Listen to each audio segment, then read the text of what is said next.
thank you to our team of volunteers and interns, Melissa and Megan and Jessica and Lene. And our board, thank you for all of your support. Daryl Cranks is signing for us tonight. Thank you for providing the leadership form of communication. So as I prepared what I was going to say tonight, I asked all of our students, what do you want everyone to know about you? So what they told me might surprise you. They said, I'm happy, I'm an artist, I like rock and roll. My girlfriend and I were officially an item. I have a really strong singing voice, and I have great friends and we make music together. So as you can hear their message, it's not about their life-changing diagnosis or an accident.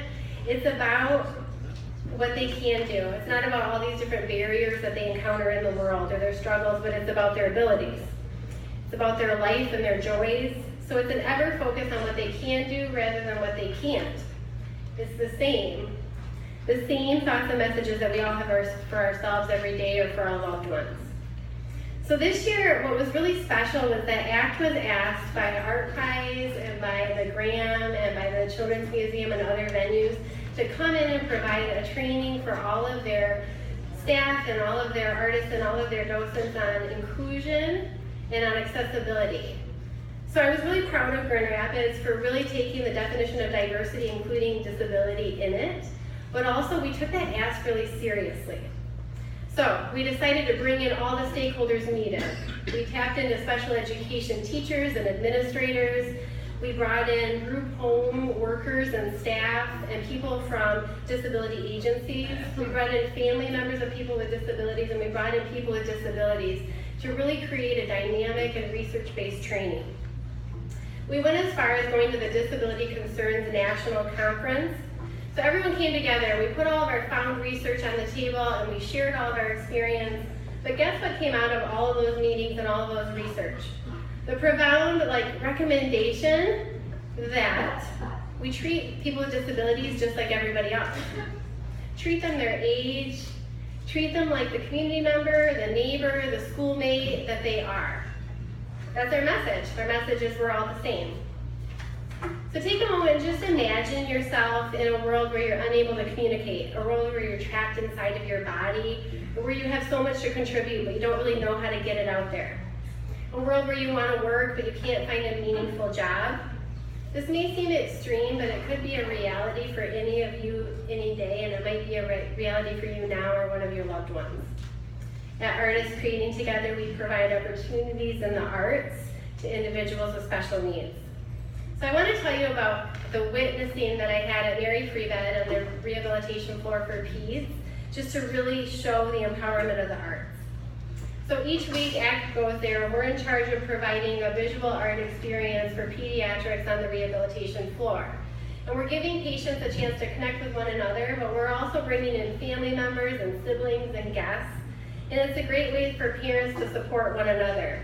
So I'm hearing parents swap stories about surgeries and specialists and health insurance woes and fears that only families on the unit know as a daily truth. So we have our classes there in the rec room, and each week I would encounter a young boy about 8 years old, and he'd be playing video games. His name is Mario. Mario would not participate. In fact, he had a pretty sour mood every week that I arrived. To my naked eye, it was really obvious that he had suffered some sort of a horrible trauma, and I learned from the staff that he would be on the floor for months to come. So every week I would go and I would really encourage him to participate, and he met me with some sort of a snappy response. And I quote, "If creating a collage with you was the last activity left in the entire world, I would never find the inspiration to participate." Oh, there's more. He said, "I already made a model aquarium at home and I made it out of duct tape. So your little glass box and your art supplies, that's never gonna work." I was like, okay. All right. I'm up for the challenge, right? I'm gonna create the most motivating, the best art project that Mario has ever seen, and I'm gonna get him to participate. So each week I would come back and we would banter back and forth, and we really established a great relationship. But he would not participate. He would like hang out on the wings and kind of coach me from afar. So one week I learned, you know what, it's not about the supplies, it's not about the art project, something really amazing occurred. So Mario uses a wheelchair. He relies on one leg and one arm at this point in time to navigate the world, and his other arm stops at about the elbow. So we were creating these flags, and it was going to be something that they could hold, hang in their hospital room. So due to some of the children's abilities on the wing that week, this was a particularly difficult task. Tying the knots was not going smoothly. It wasn't realistically independent for some, which I didn't anticipate. So Mario was watching this. He stepped in, moved me aside, and he took over the class instruction. He did. He modeled how everyone could instead loop it and use one hand rather than doing a tie. All the group listened to Mario and they learned, and including Mario, they all created their own flag, and it's still hanging in the recreation room and in their hospital rooms now. So now every week, Mario meets us in the hall anticipating our arrival. He's brutal. He critiques each of our art supplies, the lesson, but then he zooms through the unit. He collects all of his friends and neighbors. He collects people that are just visiting other people and encourages them to come and create together. So he's now establishing new and positive relationships through art. So patients are entering the wing, they're leaving the wing, and they're going home on their road to recovery, yet Mario still remains. His journey to recovery is going to be longer than most, yet art has played a really crucial role in his road to healing, both physically, emotionally, and now socially. And we're so proud of that we could be a part of that. Because at ACT, we know that art can really open up a whole new world for someone. It provides a way to communicate feelings. So it's like taking this picture idea in your head and then creating something tangible. So with art, the possibilities are really endless.